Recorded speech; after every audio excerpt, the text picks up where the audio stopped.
Hello, and can I welcome everybody to today's meeting on fighting racism and the far right.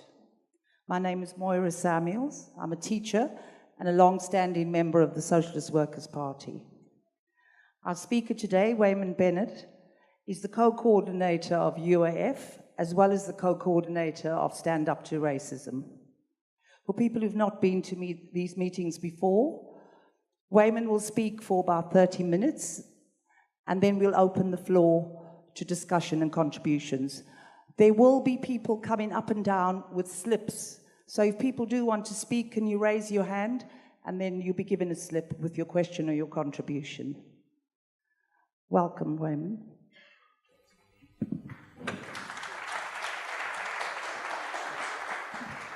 I want to argue that racism is at the centre of British society and the way that it operates. I want to thank Moira for her work around Grenfell Towers, actually, and the work that tells you about how people are discriminated against.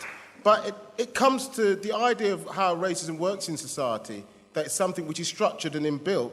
I think it's summed up by a couple of issues. If you look at what happened to Edison da Costa in terms of being killed by the police and by the state, it tells you that racism is alive. But compare that to something else. Compare that, I went down to Finsbury Park when it was attacked by a man in a van, by a racist, by somebody who described themselves as influenced by fascist ideas. Outside the mosque were 600 people. 200 people managed to get hold of him and drag him out of the van. You know what's interesting about that? He was left alive, wasn't he? Think about that. 600 people after he's killed people, he's left alive, because the Muslim bloodthirsty society, they leave him alive, but 12 trained police officers are supposed to have 2 years training in restraint managed to kill Edison da Costa. And it tells you everything about what's wrong with our society, and it tells you that really, when they say there's no way of controlling it, it's fundamental, it's institutional, it's the way that they organise. And we have to organise to destroy that. But when we look at the growth of the right, and we look at what's taking place now, we have to put it inside a context of the growing strength of the left. It is true that I actually think when you look across Europe, you're seeing terrifying things. You're seeing people like Marine Le Pen turn around and say that the FN or the French people were not involved in the Holocaust, when absolutely the names of... I've got a friend who was a hidden child, Colette Levy, who told me that the names of everybody was given over by the French police. That's why her father ended up in Auschwitz. And it's not just nameless people. Some of these people are still alive. Personally, I feel like getting these people myself. But nevertheless, it's not true that they weren't deeply involved in what took place. The only reason why you deny that the French authorities were involved in the Holocaust is because you want to repeat it. And you want to repeat it against different victims in terms of Marine Le Pen's vote growing from 2 million to 7 million. I think when you look at but we also have to understand that even the racists are on the defensive. I mean, I don't know if you saw that ridiculous speech by Donald Trump, where he said he's the least racist person that he knows. You know, I keep taping it and taking it back. I'm the least racist person that you know. But since you're a deep racist, homophobe, and sexist, misogynist, God knows that means that Steve Bannon, the Nazi, is much more racist than me, and doing all these other people are much more racist than me. It tells you the core of society, the people at the top of society, are the people that represent the most reactionary ideas. And they're rebranding. But it's their defensiveness, isn't it? I'm not a racist. Before, if you think about governor, there was a race in America for who was supposed to be governor, Wallace, and he said, I'm a proud racist. It's the anniversary of Lewisham, and I remember the leader of the National Front getting up and saying, I'm against a multiracial society. Now, when the racists get up, they say, I'm not racist, I just hate Muslims, black people, anybody who's foreign, and whatever it is. In other words, there's a context in which racism has been made unrespectable by the struggles that have taken place. So it's important to start from that, because otherwise you start from the question of despair. I don't think there's any room for complacency about what's taking place. I think that if you look at if you look at the growth of the far right, the fascists, they have been fractured. There have been 74 demonstrations this year. Some of them range from 300 to 100. But, you know, for our views, one fascist is one fascist too many, especially when they're organising, when you see what they want to do. But I think it's important to understand what we're faced with. Sometimes people say that Donald Trump is a fascist because if you listen to his speech about recently faith, flag and the family, the 3 Fs, it reminds people of the rhetoric that was used by actually far-right, you know, Hitler, Mussolini, in terms of that. But actually, when you look at somebody like Trump, you know, Trump's a scumbag, and I have to let you into a little secret. I really hope he comes here. Because I feel like he's going to get the warmest welcome that he's ever got. He might not get out. Do you know what I mean? We might do the world a favour in terms of the level of demonstration. Because one of the things you have to look at is the size of the bans. When he tried to do the Muslim bans, the biggest demonstration taking place this year so far that I've been on have been the demonstrations around Donald Trump's attempt to ban Muslims. What does that tell you? It tells you deep inside our society, there's a big anti-racist core. It doesn't mean there's not polarisation. We are facing polarisation. That's what the crisis represents. You only have to think about the crisis of the political centre. I remember when Theresa May called the election and they changed everything around her, didn't they? They said how powerful she was. I mean, I don't know how you can have a personality election with somebody who doesn't have a personality. Do you know what I mean? You just like the idea, right from day one there was a mistake. Do you know what I mean? In that sense. But I remember people telling us that she's just going to go through. Actually, some of the left said it, didn't they? She's just going to go on and on. Britain is a right-wing society. That's not what happened in the election. What happened in the election was Corbyn, by mobilising, showed the force that took place. The Labour Party has 880,000 people in it. And people are joining. Actually, one of the most popular things that he says are the anti-racist things that he says. That means there's a grand reservoir to build on. But nevertheless, we are seeing the growth, not necessarily classical racism. I think racism and fascism comes in 4 varieties at the moment. You do have classical racists across Europe. You do have Britain First organising, using Nazi ideology, attempting to build, and are a threat. You then have what I describe as a Eurofascist, the people that get rid of the paraphernalia around racism. If you look at the Front National's attempt to demonise itself, which has been successful, and by the way, part of the reason why it's been successful is by the way the media's treated Cuddly. She's not as bad as the father.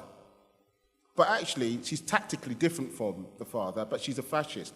And one of the reasons why we say you should name somebody a Nazi is because it makes a difference in terms of the way that they're treated. And I don't think we should drop that. It's very important that when you diagnose a disease, nobody wants a doctor that says you've got a cold when you've got cancer. Do you mean? Apart from the fact you'll demise and you might be, you come back and haunt them, right? The point is that you have to look at the nature or in the context of what's developing and look at what we're seeing. So when you look at the Eurofascist, like Le Pen's organisation, at the heart of it is a core group of people that wish to transform the Front National's 50,000 members into a movement. But it hasn't been able to go onto the streets in the same way. But nevertheless, it's a potent threat. It's something in an advanced capitalist society where they've made the kind of shift that and we have to say that they're a real danger. I mean, even Britain First has gone from 80 people on the demonstration to 300 in Birmingham. And I still think that represents some of the shift. But what's interesting is that none of them have been able to coalesce around a grand idea of leadership. The BNP got 4,000 votes in the general election. And if anybody remembered, I remember campaigning against Nick Griffin becoming either an MP or an MEP. In other words, the hegemonic position that they held has been broken and is fractured. It doesn't mean that they can't come back. I mean, they can always come back, and there's always a danger, but it's important to understand that their weakness is not something that was automatic, it was something which we built. I think one of the most important things is the objective conditions, technically, should give a growth to fascism. The subjective conditions in this country has made a difference. But then also, we also have the growth of what I describe as racist populist parties like UKIP that could grab 26% of the votes and actually get MPs. Now, a racist populist party is not the same as a fascist party. Like people like Nigel Farage. Now, Nigel Farage is a scumbag. Do you mean? In every single way, the guy is a smarmy scumbag. One of the greatest things I felt happy doing was going to disrupt the UKIP press conference. I remember coming in there, and we should be proud of it. And people said, I remember some guy coming up to me going, you're wrecking the thing, you're destroying the things people want to hear. I said, that's the whole idea. Our aim is to disrupt racists from organising and giving racism a respectable front. But the most important impact I think racist populist parties have had is to change the kind of language and the whole normalisation of racism. You know, the idea, actually, Theresa May was influenced heavily by UKIP's. She took on the mantle of UKIP in the election. They stole a lot of UKIP's clothes in order to they assumed they were going to just get the same level of votes. The fourth element, I think, are the street movements and the paramilitaries that have come out into the street. And I count these as organisations like the EDL, or actually the early formations like the Football Lads Alliance. And it's important that we understand the distinction between the two. It's not true that 7,000 Nazis have come to the street. We've had a manifestation of this in Manchester and in London. We're seeing, and part of the reason why you're having a manifestation of it, I think, is because of the weakness of the right. The weakness that the people have felt that they've had to come out into streets. When did the English Defence League grow? The English Defence League grew when the BNP's electoral road, because the Eurofascists used the electoral road, closed, and also part of them being a cohesive group began to break down. That's when they came out in terms of saying, right, we're going to take to the streets. And nevertheless, I'm going to talk a bit later, but we have to examine this phenomena because you have to look at it, because one of the weaknesses of, like, I'll start off with Nazi groups, is their biggest weakness is they're Nazis. Right? And I say that in a light way, but their biggest weakness is that they can fracture. You see, when the EDL was formed, I remember it was told it was a human rights organisation. I remember going to Birmingham, and the demonstration was that they're a human rights organisation, and what they wanted to do, Tommy Robinson wanted to be the authentic voice of working class people. Who said this? The Guardian said it. The Guardian leaders said it.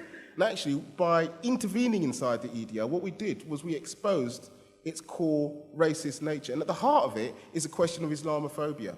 Islamophobia has become the main organising, rallying call for racists inside this country.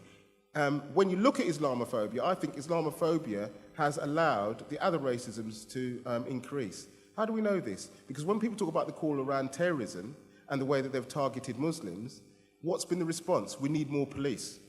Now, I happen to have a sickening experience of having to go to the vigil at Finsbury Park Mosque. You know who turned up? Crescenda Dick. Crescenda Dick turned up.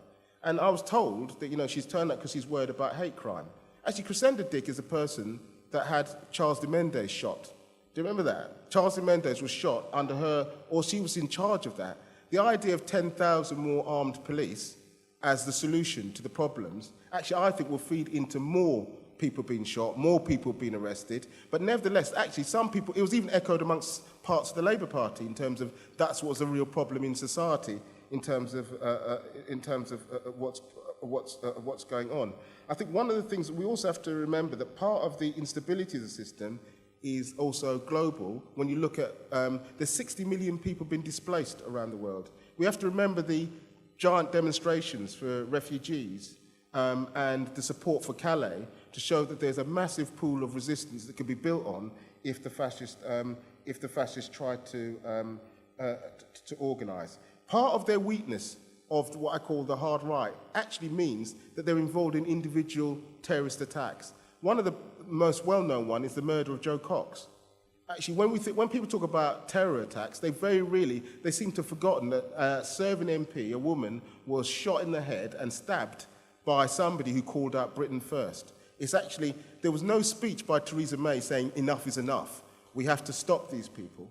Actually, there was almost relative silence and an embarrassing thing in terms of attempting to move on very quickly afterwards and not locate it in terms of the fascist right and why they're terrorist effect. In fact, slowly they leaked things, didn't they, under their own prevent things that said actually most of the referrals, a large number of the referrals, are coming from people from the far right who want to carry out terrorist attacks. But that doesn't fit the framework in terms of the people that they want to make suspects in terms of Muslims. So therefore, that is not the core part of it. Some people say to me, we want prevent, because don't you want prevent, Wayman? Don't you want to work with prevent? Doesn't stand up to work, because actually what we'll be able to do is you'll be able to chase down all these Nazis. You'll be able to follow them, check them on the internet, lock them up. Don't you want that? And I said, if we want to prevent the Nazis from marching, we'll use the old methods that we've been using for the last 30 years. They seem to work very well. The BNP, the EDL, all these organisations have not been broken by the secret police. They've been broken by mass organisation and an attempt to understand what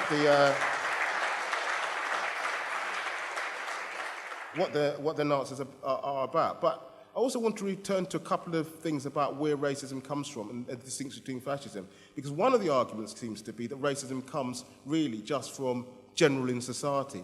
But our argument is that racism comes from the top of our society. If you look at what happened recently, we should remember, I remember Merkel and Cameron making a decision about they wanted robust liberalism. They made a speech on actually International Holocaust Memorial Day about the questioning about Muslims in society. Theresa May's speech that she made after one of the terrorist attacks was an incredible speech because she went on and said, there's been far too much tolerance of extremism in this country. I suppose she was talking about the cabinet with people like Michael Gove in it. But no, she said we need to be far more robust than stamping this out and stamping it out inside the public sector. That's the public sector you're smashing up, by the way, that's holding people together in other ways. But nevertheless, what you saw was an attempt by the ruling class to galvanise people in order to blame and break people up. I think that understanding that racism comes from the top means that we can understand why it's potential to unite people and how we can break down those divisions. I just want to return to a couple of things about the racist populists and their impact on shaping society. Because when you look at something like UKIP, and why they're not a Nazi organisation, you have to think about after the referendum, Nigel Farage said he was going to call a demonstration, didn't he? And the reason why I talk about that is because one of the core elements of fascist organisations is as what Trotsky described as a razor in the hands of the ruling class. They want to slash all and smash all working class organisations. But actually, racist populist parties, they are respectable bourgeois parties, but deeply racist, deeply Islamophobic. And actually, I think that if you look at people like Nuttall, who they had as a further leader, it actually changed part of the shape of UKIP by talking about banning the burqa. And if you look at their changes now, they said the UKIP might be taken over by Anne-Marie, I forgot her second name, but Anne-Marie Islamophobe of the Year award, right? She set up Syrian women. What you see is that an organisation that can go through flux and change, but ideologically isn't aimed at smashing the state and replacing it with something else, but is aimed at building a party which presents itself as anti-establishment, but at the same time its core element is establishment and uses racism as a mobiliser, like the Danish People's Party and Geert Wilder's Freedom Party. Have you noticed about all these organisations have these names in them, like freedom, and they're the exact opposite of it. Do you know what I mean? They want freedom for no one but themselves. But they put these names in there, and it's important to understand that as part of the way we are facing now the wave of racism and racist populism. And I want to return just briefly back to the question of the Football Lads Alliance, because when you look at and compare it to two things, when the demonstration took place in Manchester, which was led by Tommy Robinson, when people say that it's just footballers marching on the street, Tommy Robinson's demonstration was different from the demonstration that took place in London. The demonstration in Manchester, at its core, had Nazis actually helping to do that. And I would argue that the people like Tommy Robinson are not just racist populists, but they were exposed of having clear links with the far right and fascism. In fact, he was told not to come on the Football Lads Alliance because he was seen as too dangerous. But nevertheless, they kept emailing him and keeping in contact with him, which tells you something about part of the Football Lads Alliance. But what I would say is that in the aftermath of a terrorist incident, it is possible for the far right to begin to galvanise some of the people around them. The vigil inside Manchester, which was organised by the Labour Party, was far bigger than the 2,000 people they got to march. And that was organised by Andy Burnham. But nevertheless, it represents a clear threat where they can pull people around them who are angry and disgruntled. Why can they do this? They do this, I think, with the aiding and the abetting of the way that the media organised. Look at that guy they call the Lion of London Bridge. The Millwall supporter. I'm stopping you, I'm Millwall. I'm not against him because I'm West Ham. I'm saying it because I'm saying it because the reason why it was built up as a hero was to feed into the Islamophobic notion of, people standing up as individuals. Actually, when you look at what happened in London Bridge, large numbers of people came to the aid. In fact, large numbers of Muslims people came to the aid. The mosque was open up, but that wasn't the bit that they emphasised. What they emphasised was the greatest division. When you look at in Manchester, the fascists were a part of the core, but pulled around them a much softer periphery, even in Manchester. Not people that were Nazis, but people pulled by Islamophobia, and quite a big and serious group. When you look at the Football Lads Alliance, you look at the slogans they use: unite against hate. Unite against hate is a left-wing slogan. It's not a right-wing slogan. In other words, they're attempting to co-opt part of our vocabulary in order to build their organisation. So I think you're going to see a feature of this, and I think we're going to have to organise in a much more systematic way, particularly after terrorist incidents where the right begin to do this. You can't simply go in when somebody says, I'm against hate. You have to expose them. They do expose themselves when you look at the people on the platform, and a lot of the people on the platform in Manchester came from the far right, came from the English Democrat parties. I think all that has to be put out and exposed so they're not seen as respectable.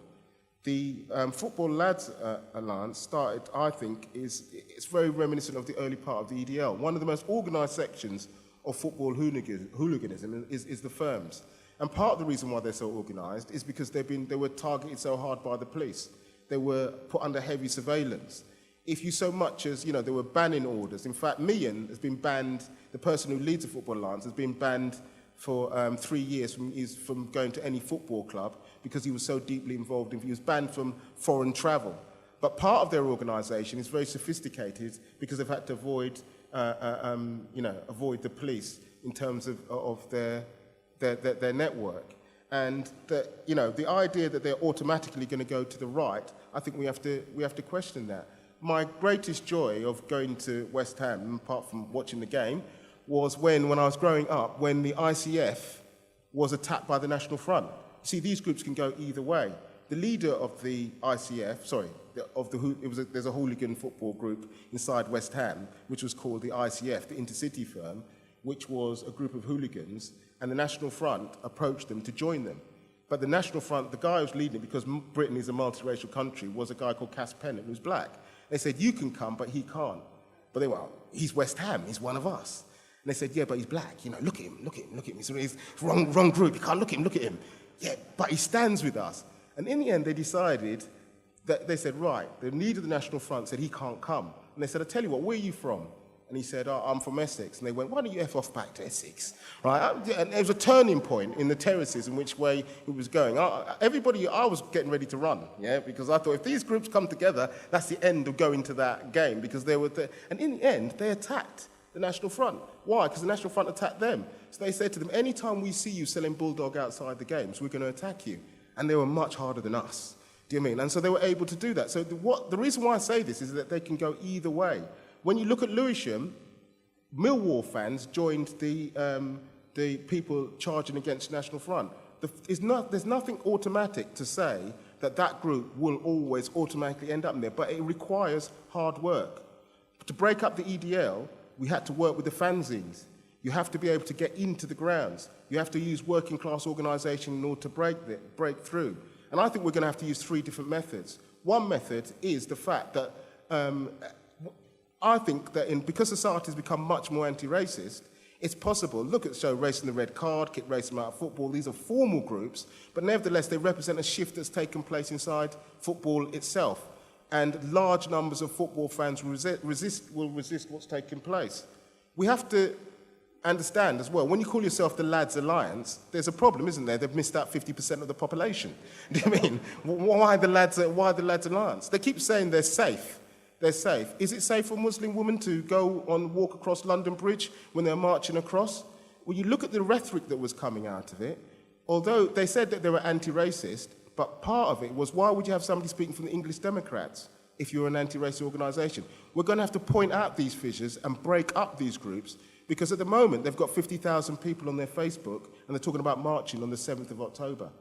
Now, these are huge numbers. The real question is the size of their numbers can qualitatively change things. And I think we have to talk about how we break these things up. There's many different ways of breaking up those organisations. It's not true it's just the fighting. It's the leafleting. It's the badges. It's the working in the grounds that begins to isolate these people. One of the best things that's happened, I don't know if you know that UKIP tried to meet inside Sheffield. They said, right, we're meeting inside the football ground. And the Millers, the football fans, said, no, you're not. You're racist. You're not coming there. So they had to cancel their meeting. Now, that tells us there's a potential to mobilise those forces in order to break up what the far right are trying to do.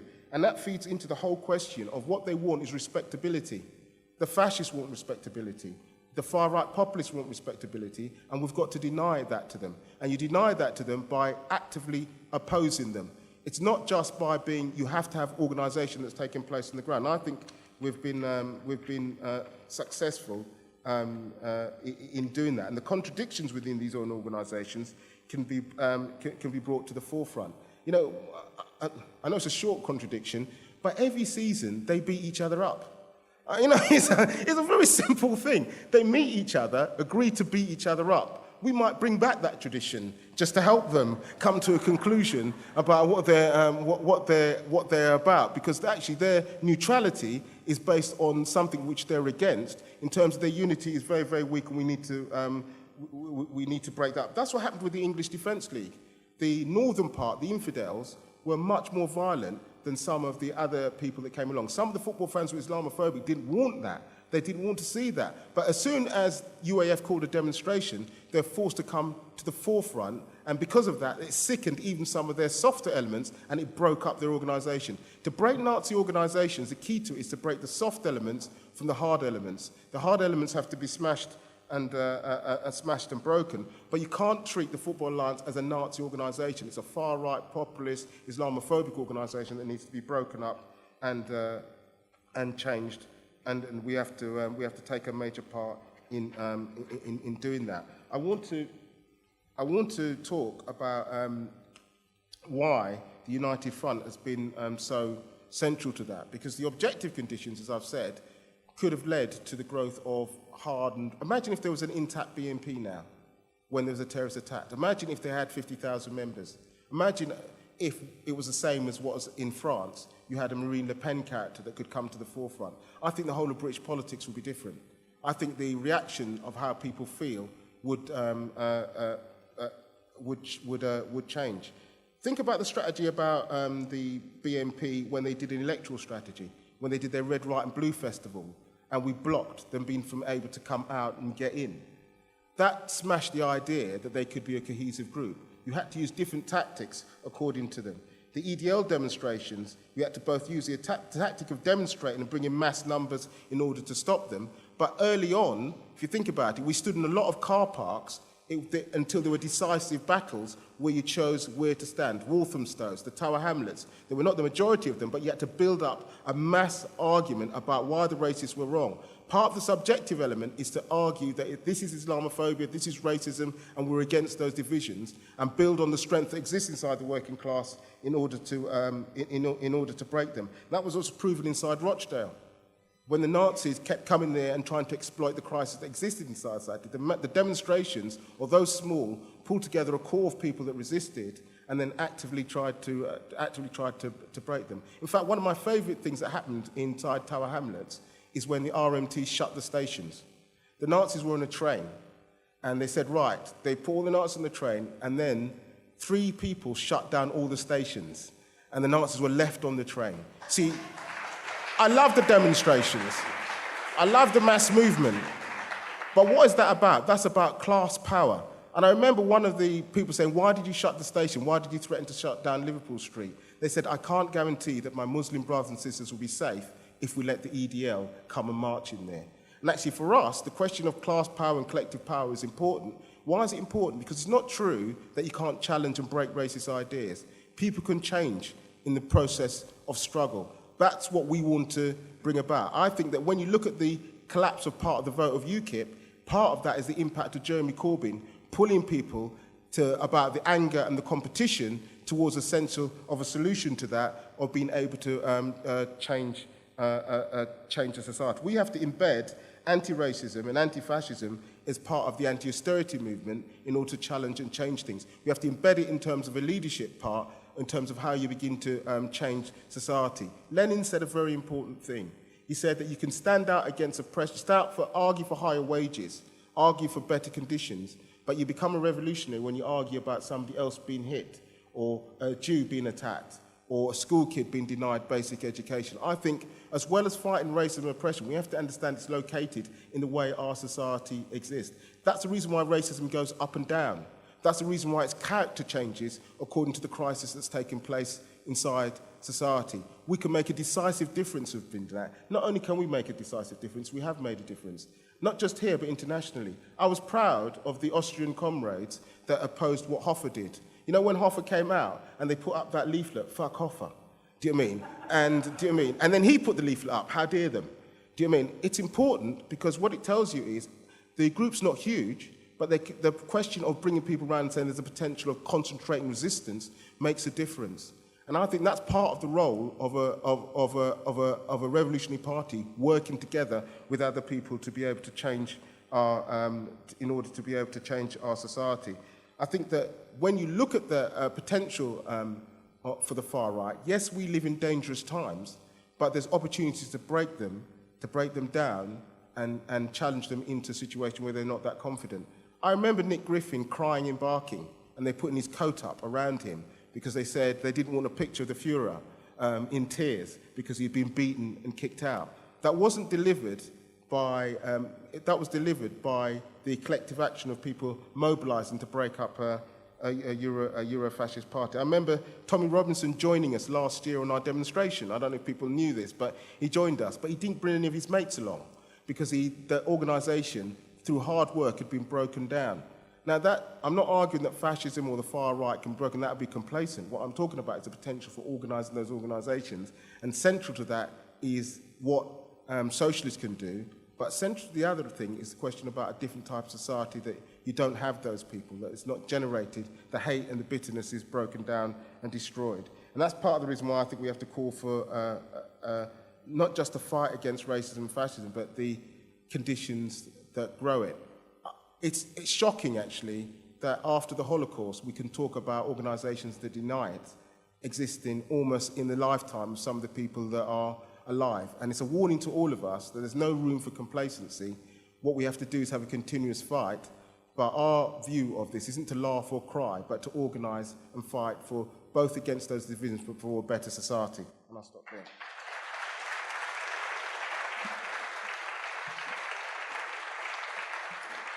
Thank you, Weyman. I'm going to call people up in pairs, and so people could come up. Paula, and then David. Hopefully there's only one David in the room. David Kavala. Hi, Paula Peters from Disabled People Against Cuts. You know, from Bromley, we have Nigel Farage living 7 miles from me, and I was very proud in 2010 to lead the Stand Up to UKIP campaign. He had a shop in Bromley High Street. We had a demonstration of 150 people out there, and a window got broken. And a trade unionist said to me, "Paula, you smashed that window." I said, "I only wish I bloody well had, because I would have smashed every window, ripped up every leaflet and driven UKIP right out of town." But what we did is we drove their vote into last place in that general election. They were guaranteed second place. We drove their vote down. Now, we've been a great support to Stand Up to Racism. And remember Forest Hill, when the police actually blamed somebody with mental health issues for attacking our Muslim brother and sister on that train. Well, I have mental health issues, and I stood outside that station. And what I said was, it's the right-wing media and the government that are causing division and hatred and turning sections of the community on one another. And what I say to you here today is we must never, ever let the government divide us. We must stand together in solidarity and unity. And wherever we see racism, Islamophobia or hatred, we stand up, we fight back, we say to this government, enough is enough. We will never let hatred divide us. And wherever there is a hatred attack on our streets, Deepak will be there in solidarity. We stand with you together, and we always will do. Solidarity. Thank you, Paula. I'm going to hand the mic down so people don't have to come up. Oh, you've come up to the stage. Okay, David from Barcelona and one of the founder members of Unite Against Fascism and Racism in Catalonia. I remember my first Marxism in 1984, possibly in this very same room, a woman called Hanni Rosenberg, who's a mythical figure, getting up and speaking in a meeting about fascism, talking to some French comrades who were in the room, saying, you have to build a movement to smash the fascists now when they're small. And they got up and said, but they're very small, they're not going anywhere. If they grow, then we'll deal with them, and after all, there are other parties, and we'll stop austerity and that crap. I remember that all those years in Catalonia in 2010, I've been living there for 20 years, there was a sort of Euro-fascist party growing, and so we started Unite Against Fascism and Racism in Catalonia following UAF. I mean, we copied their logo and everything. And it's worked. We had to fight hard to build it because people came out with arguments that said, but we can't work with the reformists, or but we shouldn't talk about the fascists, or all parties are racist, so why focus on these? I mean, all those sort of typical arguments that you hear, but we fought for it and we built it. Now we have 500 organizations within Unite Against Fascism, from the Socialist Party through to the radical left, all the unions, all the youth organizations, all the neighbors organizations. Tonight at about 5 minutes, 6 o'clock European time, 5 o'clock here, we have a new group in a town outside Barcelona fighting an Islamophobic attempt by a Nazi group to oppose a mosque in that town. Those Nazis attacked a Muslim this week. So it's a new group that actually emerged from other spaces, but they're going to be there with our banner of Unite Against Fascism and our leaflets of Stop Islamophobia. That's tonight. Tomorrow, in another area of Barcelona, there'll be a rally against a Nazi attack on an anarchist comrade a few weeks ago. So that model works. The other models of saying, don't talk about them, we can't unite with these people, all those models don't work. And the model of saying we can't work with Muslims because they're Muslims is horrible, doesn't work either. Just one small nuance, let's say. We have to fight the fascists, and we have to fight austerity, and we have to fight for a revolution. But if we limit the fight against fascism to the people who want to fight austerity and even a revolution, of course, then that won't work. The whole trick of what's made Unite Against Fascism a success is working with all those people, including the people that we don't agree with on austerity. So that's what we've done. It's worked. If we had more revolutionary forces in the Spanish state, we could build more Unite Against Fascism and win more people to revolution. But even so, it's possible to build. We now have a new group starting in the region of Alicante, and it's a new group copying directly Unite Against Fascism and Racism, and they are fighting against a Nazi center that actually comes from Murcia. That Nazi center attacked the gay pride demonstration in Murcia. We have to argue with those people there to say, you have to focus on the Nazis, you have to build a united movement. And the last point is these ideas don't come from nowhere. As I said at the beginning, that I heard a Marxism 1984, that's the idea of the politics of the SWP, of the small group of Marx 21 that we're trying to build in the Spanish state. That's a sort of politics that can help fight the fascists, and in the course of that, win people. If you want to fight the fascists, unite against fascism. If you want to fight capitalism, great, join us, and we'll help build more movements and fight for a revolution. I'm going to... I think, obviously, generally speaking, things are moving in a leftward direction, but that doesn't mean that we don't have to keep an eye on what the right wing are doing, because as Weyman's just been talking about, I think a section of them are emboldened by some of the rabid right-wing media campaigns against asylum seekers and obviously the rise of Islamophobia. And I think we need to be quite clear about the united front being absolutely key to fighting back against racism and fascism. And I just wanted to say a couple of things about what have been going on in Sheffield. On Monday night, we had a Stand Up to Racism unity meeting with MEND and with Cage. And it was a fantastic meeting, not because it was the biggest meeting we've ever had, but it had 3 Muslim women speaking at the meeting, and it was chaired by the Secretary of the Trade Union Council, who's on the National Executive of the Labour Party. And 50% of the people in the room were from the Muslim community. And 6 people were from Afro Sheffield, which is a group that organised the Black Lives Matters protest in Sheffield.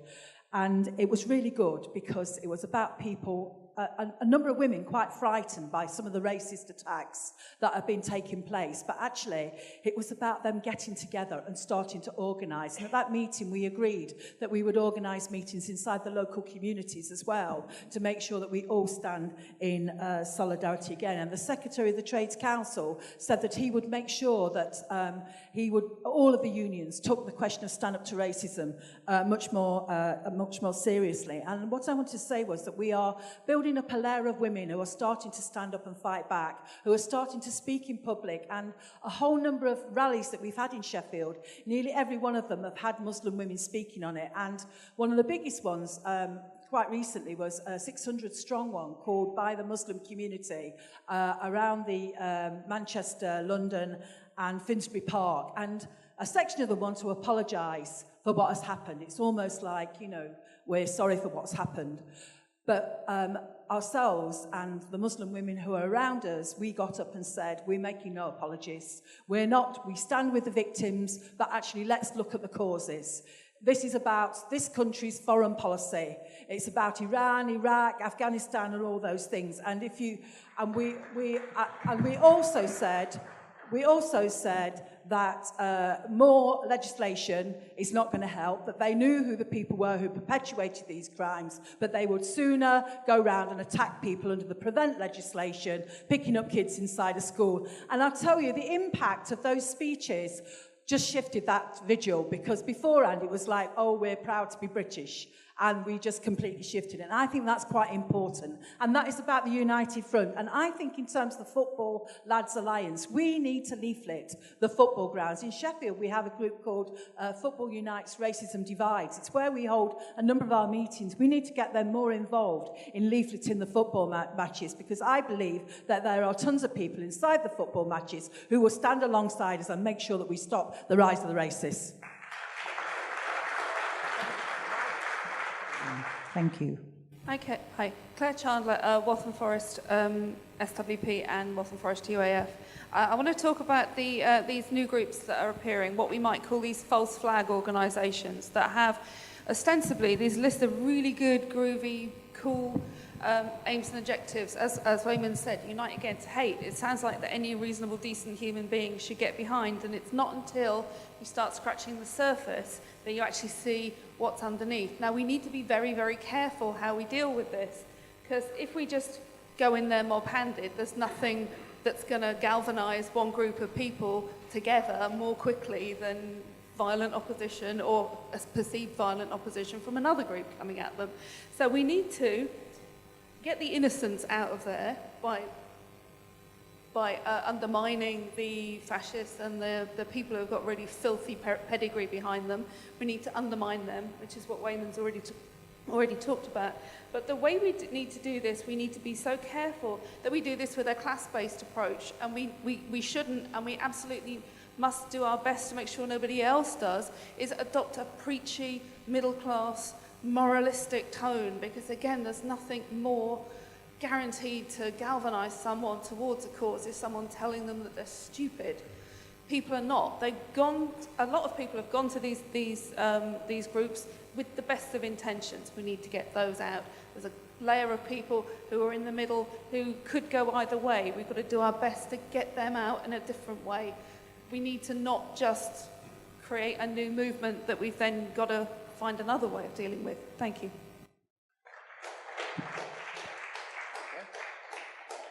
Comrades, I think the polarisation that is going on undoubtedly in society can, as people have said, go both ways, but most definitely can also, if we get it right, help to build a very large anti-racist and anti-fascist movement in this country.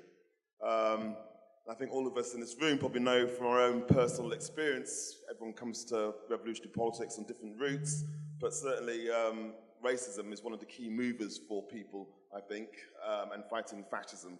I certainly know that was the case in my case, in Weyman's case also, and many others, fighting the Nazis in this country in the 1970s. And I know we must be doing something right just by judging by the amount of Muslim people that are attracted to the Socialist Workers' Party on the basis of the work that we do in fighting against Islamophobia and against the fascists. And that's what attracted me to the Socialist Workers' Party back in the 1970s, because they didn't just talk about doing stuff, they actually did it and organised it. I kept seeing Paul Holbrook on the TV directing the troops and calling people out to go and smash Nazi marches off the streets, and that was very appealing.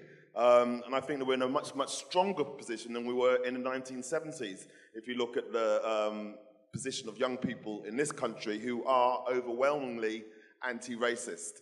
Only problem that we've got is whether people see the dangers that are ahead of us, because they move in circles that are also overwhelmingly anti-racist. They don't necessarily follow all the news or know about the Football Lads Alliance and what they're really about and so on. And so I think a lot of our job going forward is going to be telling people and explaining to people that these people are Nazis and we cannot allow them to grow. We have to smash them when they are small. And I think we can get that message out by using some very useful tools that we have to hand, such as Love Music, Hate Racism, which Zach is doing brilliant work on, and we're just kind of gearing it up. But hopefully we'll be in a position to launch some really big carnivals up and down the country, which can attract literally tens of thousands, if not hundreds of thousands of people into an active movement against racism and against fascism. And just on the question of Football Lads Alliance, obviously Weyman's covered it all. They've got some very obvious weaknesses, such as no women, such as every time we call them Nazis, they try to recoil from that, and actually it will frighten off other people who aren't, or definitely don't consider themselves to be Nazis. Consider the speeches that were made at the Football Lads Alliance gathering.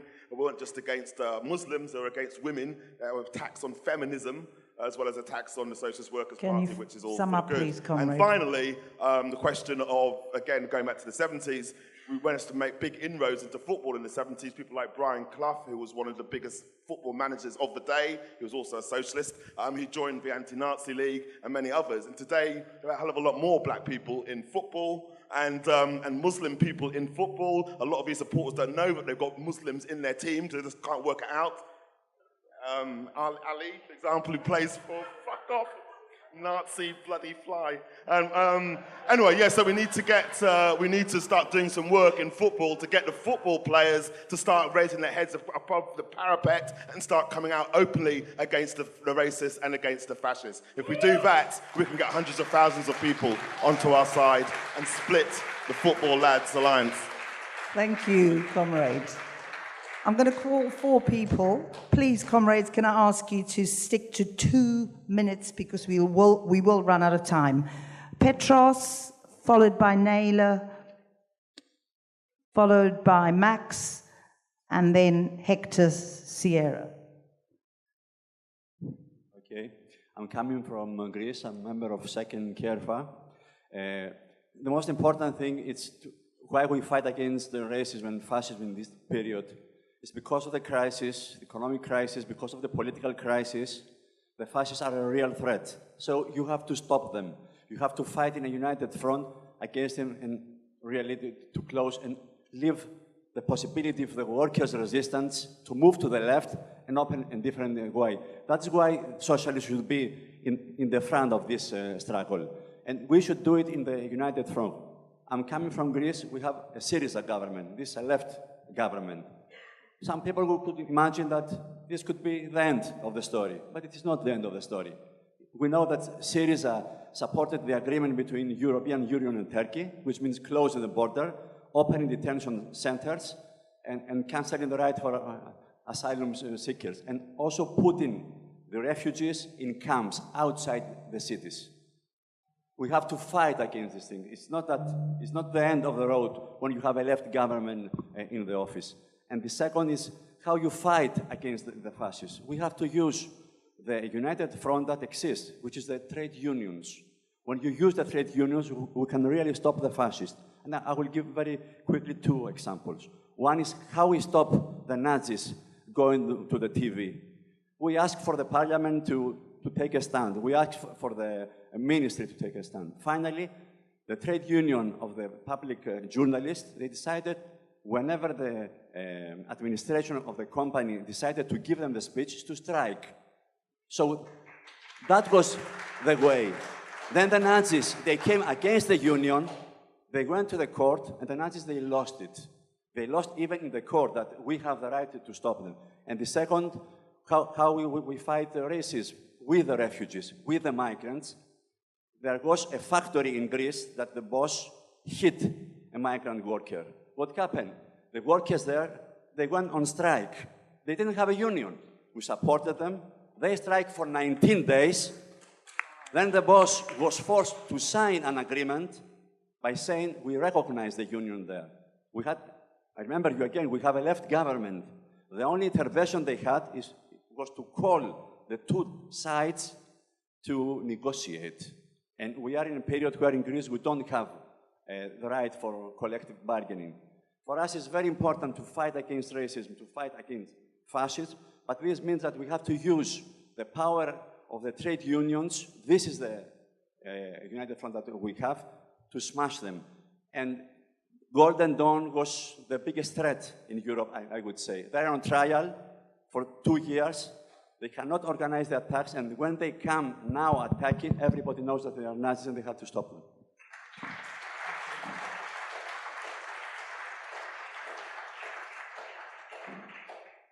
Okay, I just wanted to talk about what happened in Manchester, because we had a demonstration over 1,000. I mean, I wouldn't call them Nazis, because I don't think all of those people on that demonstration were Nazis, but it was led by Tommy Robinson. At the core of that demonstration, there's absolutely no doubt about it, it was Nazis. But we have to think about how we address the softer elements in that, and what draws those people to Tommy Robinson's message, because what we'd be very clear about is that he's trying to reinvent himself, as always. And this time he's being even smarter, because he's reinventing himself around language of the left. So he's talking about standing up against hate. And I think that's really important to say, and that's why we have to really be clever about the United Front, because we have to build the broadest movement against them to pull people away from him, because we have to make it quite clear. I mean, you know, the party, as the SWP and as organisations like Stand Up to Racism, we have argued that the core question is going to be racism in society, and I think you see that playing out on the streets. But you can't fight racism without fighting the other questions around austerity, and I think that's, you know, it's an open door for us, but there have been organisations that have sort of said, well, do the austerity over here and you do the racism over there. And I think what's really happened, particularly around the demonstration in Manchester, is it's brought layers of people together that we would never have seen. So, you know, union activists that would normally be doing stuff over there around cuts in school funding and all that kind of stuff are now saying to us, oh my God, we need to do something. And have really got on board. Also, Labour politicians, Labour councillors who, you know, have kind of thought, oh, you know, it's not that big a deal, we won the argument. They see what happens in Manchester with 1,000 people turning up, marching with a bunch of Nazis, and then you have what happens in Frisbee Park. It really changes the situation really drastically. And, you know, literally overnight they're saying, oh, you know, we want to get involved in Stand Up to Racism. Probably helped as well that 5 councillors got kettled by the police for hours on end while the Nazis ran riot around our streets. But it is about putting the two together. I don't think you can fight racism and, without doing the softer stuff around Stand Up to Racism. I don't think you can do it without doing Stand Up to Racism. I don't think you can do it without Love News Hate Racism. I was at a teachers' conference in Manchester over the summer, and this teacher came up to me and said, when are you going to come back to Stoke? And I said, excuse me? She said, hey, Love News Hate Racism, we had this carnival in Stoke. We need it now again.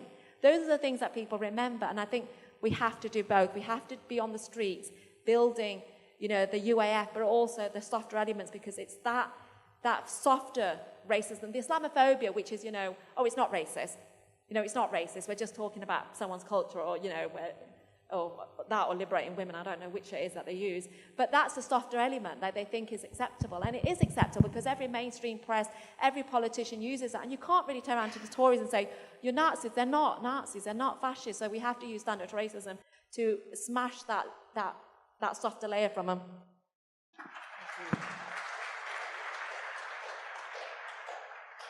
Hi, I'm Max from the Netherlands. I think Weyman was absolutely right when he said that one of the big dangers of the racist populists is that they normalize racism, and that it becomes really, it's paving the way for much more dangerous developments. And this is exactly what Geert Wilders has been doing in the Netherlands for more than 10 years now.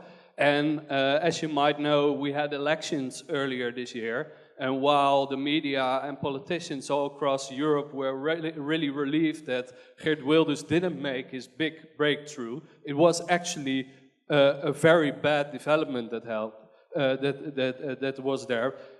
First of all, because he actually gained 1/3. He had 10% of the votes. He gained 1/3 on top of that. That's the first thing. The second thing is, the reason he didn't make his big breakthrough is because the Tory party took over his language. They moved to the right. They, in the election campaign, Mark Rutte, the current prime minister and the leader of the Tory party, said, people who come here should act normal. And it's really like saying, you should adopt our traditions, our values, our norms, etc., etc., really taking over the language of Geert Wilders, which is really, really a bad thing.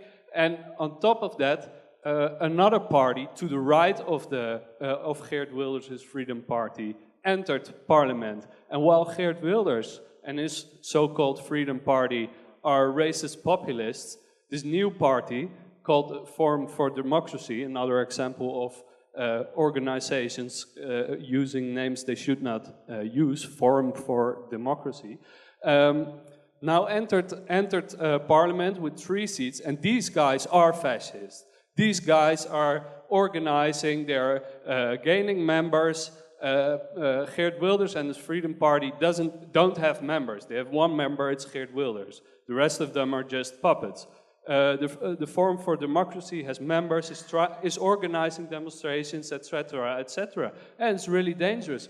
And what's even more dangerous is that most of the left is not taking them serious. They're just laughing about them because the leader is a bit weird, but they're not understanding that, yes, they only have 3 seats right now, but if they continue, they'll move Geert Wilders to the right, which is already happening. Geert Wilders is now going out onto the streets much more than he used to do, so he's moving to the right as well, and it's a very dangerous situation.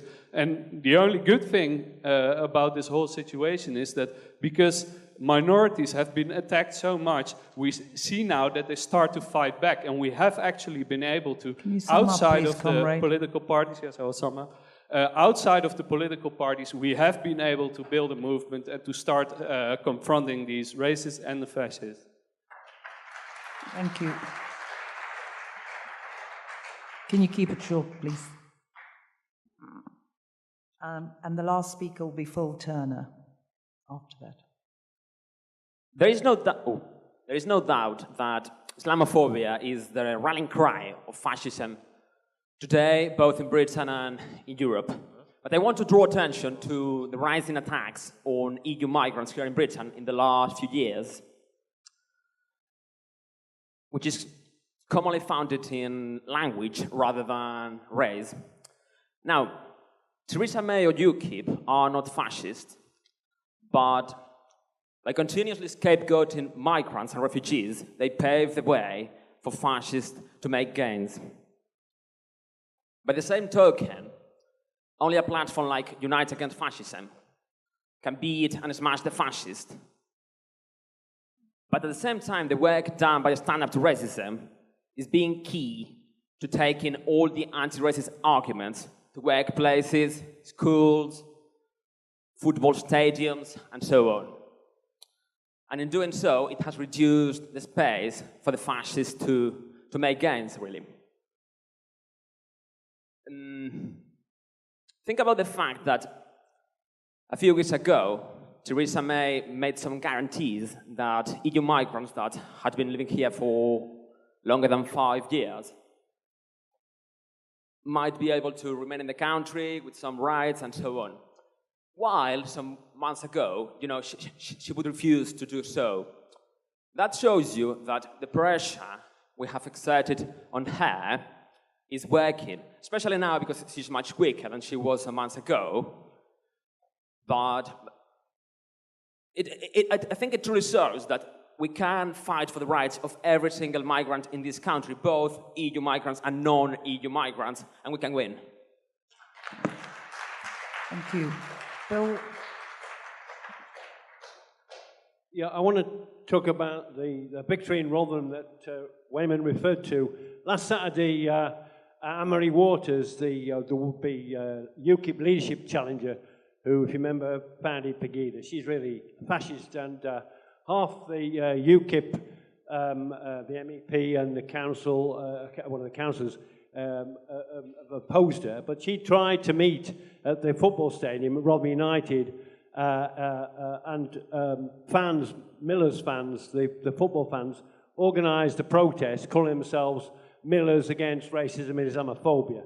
Now, it was successful. The club cancelled the meeting. She had to scuttle around Rotherham the rest of the day trying to find a venue, and we understand it was a secret venue, you know, not a public venue. So I think that shows the level which UKIP are now at. They've imploded, and of course we've seen their vote go down in Rotherham like they have in many other places. They were second at one time in Rotherham. They had 10 councillors. That's collapsed. But of course, as Weyman outlined, the danger there with that UKIP audience, that support for racist ideas is going to go somewhere. And that's why we're seeing the dangers around the Football Lads Alliance. So I think it's a good sign that the football fans in Rotherham have seen that actually it's right to protest against the racists, because they've seen us get the victories around the Rotherham 12. They've seen us oppose the Nazis every time they've come to Rotherham, 20-odd times, UAF organising. So I think you can see how the confidence can build to fight the racists, and how it can spill over, because we have had in the past support from Rotherham United Supporters Club going back to the 70s. You know, there's a lot of work done around fighting racism and fascism. And I think what I want to finish on is just how, actually, when people talk about class power, and I think it's dead right, and we have to fight on fighting austerity and racism, but class power is there. Just went to the meeting about the miscarriages of justice and the state cover-ups. You see, people learn when they see Hillsborough and they see the Orgreave campaign. And actually, they both supported the Rotherham 12 campaign. And then you see Grenfell, and they've learned from Hillsborough, because they're turning around saying, we're not going to wait 28 bloody years, we're going to get justice now. And that's the kind of class power which I think we can harness. We can build a resistance to racism and build a resistance to the rotten system that tries to divide us. Thank you, Conrad. I want to thank everybody for their contribution. That was very, very good. I want to talk about the unevenness in the situation.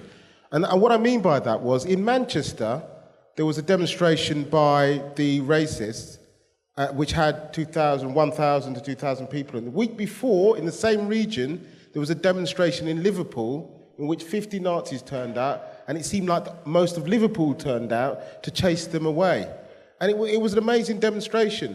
The Nazis came and marched out. They were surrounded by people. They were pushed back. The police begged people to get out the way. People said no. And then in the end, they were chased back into the station, and people played Benny Hill music as they were chased out of there. And it was just absolutely fantastic.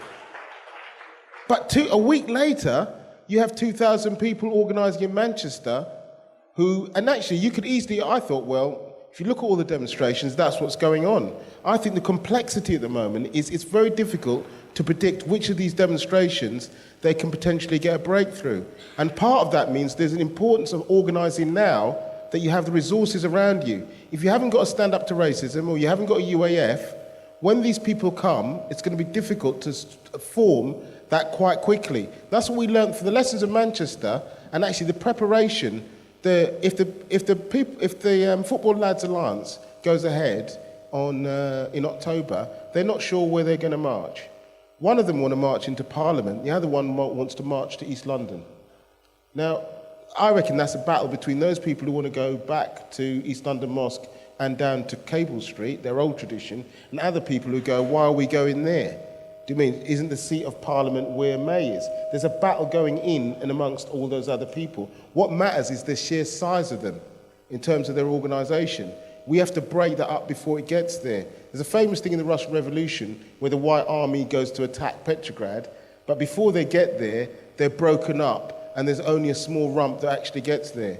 Actually, that's a process which we've got to use the next couple of weeks to do, to make sure that we have organisation on the ground to begin to break them down. But all through this, you're going to see an attempt I think through the Brexit question, I'm glad for the comment that came forward and said that we have to defend EU workers' right to be here. Because one of the things that I think is taking place now is the international growth of where the racists and the fascists help each other.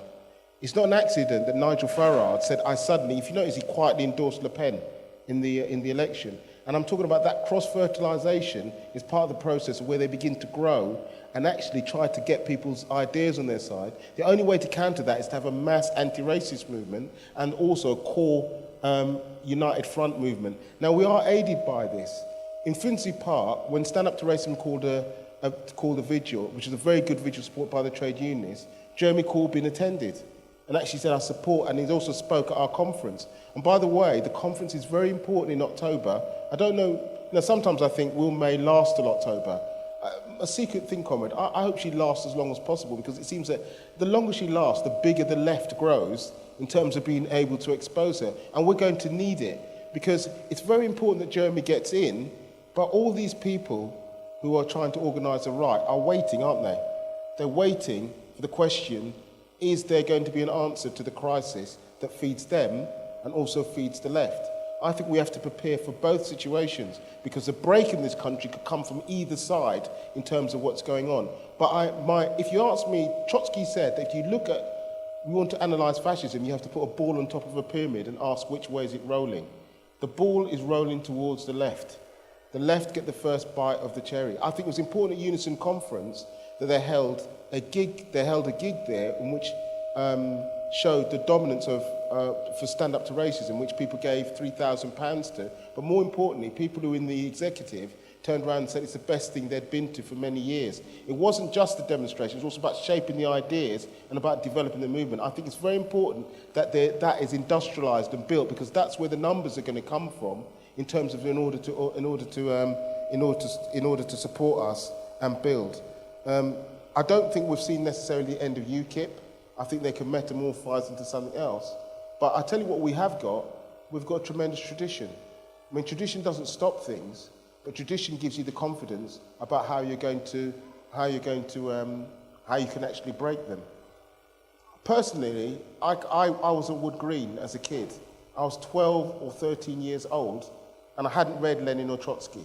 What I understood was that people were prepared to organise and leaflet outside my school to say that we've got the organisation to be able to build against them. And also, later on, I found out some of them were socialists, because they kept that secret.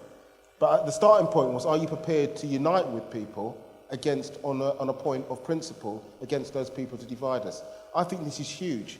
I think there's a massive difference between the 70s, 80s, even the 90s, in terms of potential of the anti-racist movement.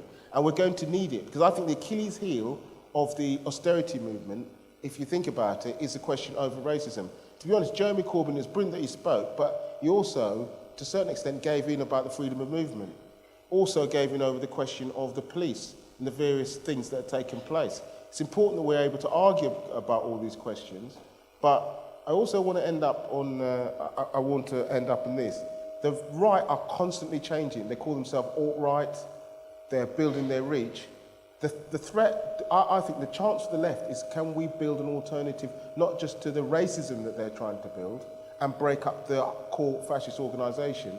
We have to talk about what type of socialism that we're going to have in order to break and change the society. But in order to have that, the first right is to be able to walk the streets. The acid attacks, I think we should organise vigils everywhere where people say that they've been attacked. Because one thing I've learned from doing that is that the police are covering them up. And I say that they covered up the attacks on Stephen Lawrence, they covered up the attacks that are taking place, they're covering up the Islamophobic attacks. We need to bring them out into the forefront. Every time Islamophobia grows, all the other old racism grows as well. Anti-black racism, anti-Semitism, all those divisions grow. And actually, but we have the potential to be able to break this and push this back. I'm going to shut up now, but I do, one thing I am proud of is the fact that I was asked to go to the radio on the BBC, and one of the things they said is that they said, you're the real fascist, when they had somebody on there. He goes, every time we try to organise, he goes, these people keep popping up and stopping us, right? That's a great tradition.